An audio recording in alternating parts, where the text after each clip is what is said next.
Presiden Donald Trump akhirnya benar-benar menabuh genderang perang dagang dengan Cina. Pada Senin 3 Maret 2025, Trump resmi menerapkan tarif impor baru atas barang-barang dari Cina serta dua negara lainnya, yakni Meksiko dan Kanada. Layaknya dejavu, pada 2018 lalu di periode pertama jabatannya sebagai presiden, Trump juga pernah memperlakukan strategi serupa. Kanada dan Meksiko uring-uringan dan segera melakukan negosiasi dengan Trump lewat panggilan telepon. Sementara di belahan bumi lain, Cina menyiapkan strategi baru dengan mengeluarkan senjatanya tanpa mengupayakan negosiasi dengan Trump. Kesiapan Cina itu tak terlepas dari pengalaman di masa lalu. Pihak Cina pun mengaku siap meladeni Amerika Serikat sampai akhir. Apa yang dilakukan Cina?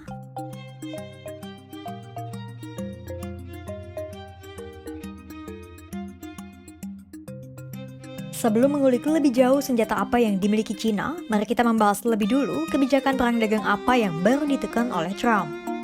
Oke, jadi pada Senin 3 Maret 2025, Trump menandatangani kebijakan soal kenaikan tarif bea masuk dari Cina, Kanada, dan Meksiko. Ada beberapa alasan mengapa Trump menerapkan kebijakan ekonomi ini, salah satunya soal peredaran fentanyl di Amerika Serikat. Adapun fentanyl berkaitan erat dengan puluhan ribu kematian dan overdosis di Amerika Serikat.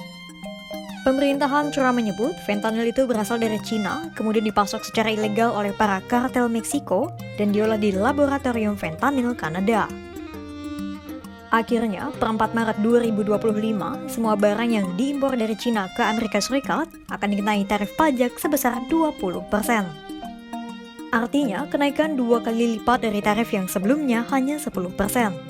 Dan bagi Kanada serta Meksiko, peningkatan tarif mereka lebih buruk.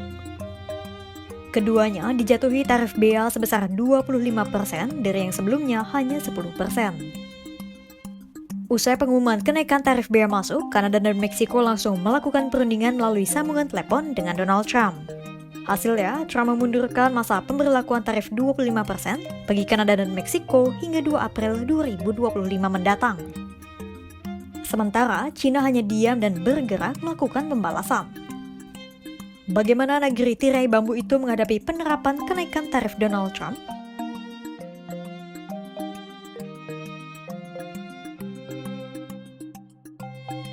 Tak seperti Kanada dan Meksiko, Cina memilih untuk tidak melakukan perundingan dengan Trump. Cina meyakini untuk bernegosiasi dengan Amerika Serikat dibutuhkan pijakan yang sama. Itulah mengapa akhirnya Cina melakukan pembalasan dengan menerapkan sejumlah kebijakan. Pertama, Cina akan menerapkan tarif bea masuk bagi barang-barang impor Amerika Serikat sebesar 15%. Utamanya bagi produk-produk pertanian dan peternakan seperti kacang kedelai, daging sapi, babi, dan ayam. Padahal di tahun 2024, total impor Cina dari Amerika Serikat mencapai nilai 24,7 miliar dolar Amerika Serikat atau setara dengan 403,6 triliun rupiah. Selain menerapkan kenaikan tarif, Cina juga memasukkan 10 perusahaan Amerika Serikat ke dalam daftar perusahaan yang tak dapat dipercaya. Semua perusahaan di Cina dilarang bertransaksi ekspor dan impor dengan 10 perusahaan terkait. Kemudian ada pula pembatasan ekspor terhadap 15 perusahaan Amerika Serikat. Menurut Cina, 15 perusahaan itu terindikasi mengancam kepentingan nasional Beijing. Semua langkah Cina itu sudah dipersiapkan matang mengingat pada 2018, Trump juga pernah menerapkan kenaikan tarif bagi Beijing. Saat itu, Cina menanggapinya dengan menerapkan balasan kenaikan tarif, membatasi impor, mengontrol ekspor, penerapan sanksi, meninjau regulasi, hingga menetapkan pembatasan bisnis untuk sejumlah perusahaan Amerika Serikat. Tak jauh berbeda kan dengan langkah yang diambil Cina saat ini? Nah, Cina berani melakukan semua langkah tegas itu karena Beijing telah melakukan diversifikasi ekspor dan impor supaya tidak tergantung sepenuhnya pada produk-produk utama dari Amerika Serikat. Misalnya, untuk sebagian besar kedelai, Cina membelinya dari Brasil dan Argentina, bukan dari Amerika Serikat. Nah, sementara Meksiko dan Kanada jelas kalang kabut. Pasalnya, 80% ekspor Meksiko larinya ke Amerika Serikat, sementara Kanada 75%. Itulah mengapa juru bicara Kementerian Luar Negeri Cina, Lin Jian, menyebut Beijing tak akan membiarkan Amerika Serikat menyetir Cina. Untuk itu, Cina akan melakukan segala cara untuk melindungi diri dan tetap mengutamakan dialog dan diplomasi. 坚决反对美方单方面加征关税的做法。双方应通过平等和相互尊重的方式，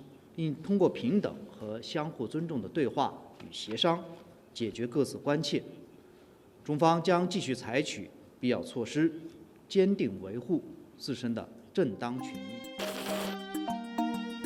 Lin Jian juga menanggapi tajam dengan menyebut bahwa Beijing akan menghadapi segala macam perang yang ditabuh oleh Amerika Serikat.